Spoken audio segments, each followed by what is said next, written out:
जी साया साड़ी होत नहीं खे हमरा से संभाल सैया ले आई हम कर जाओ ले आई हम पटना से सूट सलवार सैया ले आई हम सुनो ना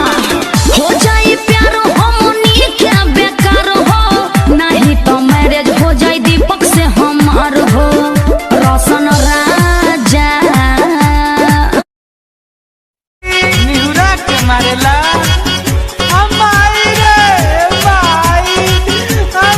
अमर संसारी खोल के बता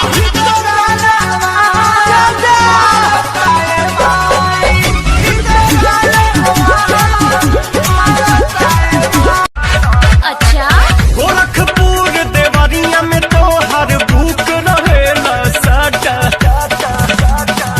पहिरालू तू जब न दुनिया हिलेला भभुआ मोहनिया तू सब्जी बनावे गइलू रह गइल काचे अलुआ दबावाला पथरिया में नाचे अरे हमारा से काहे बाड़ू तू फुलवले हम कहा कुछो कइन जे बाड़ू सतावले बाबू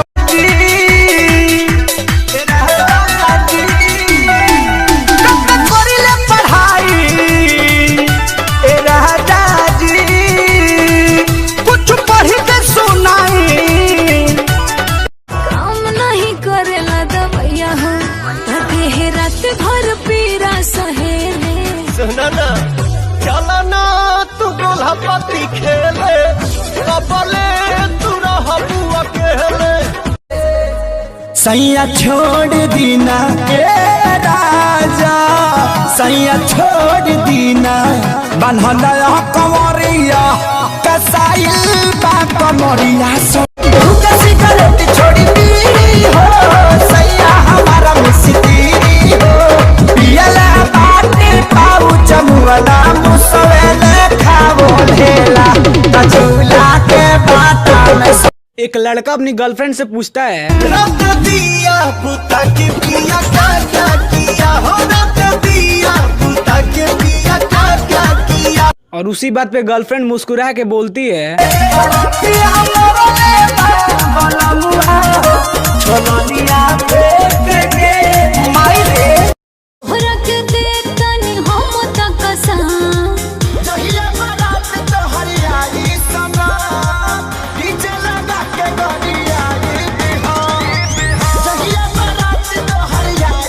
अरे कोई से हम तोहरा परास करी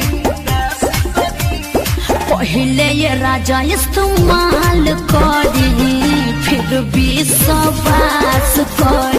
चलो बच्चों ये बताओ ये किसका गीत है? जब जब छुआ कोहेलू की लाइका बनी। Option A Pawan Singh, option B Khesari Lal Yadav, option C Narendra Modi और option D Sunny Leone. D Sunny Leone.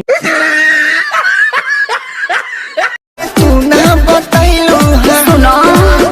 का बताइए हो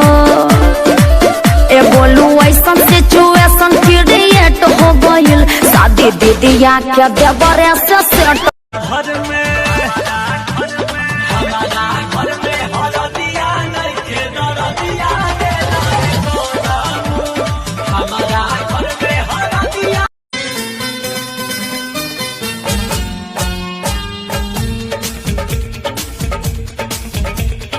सर की जो सर से वो धीरे धीरे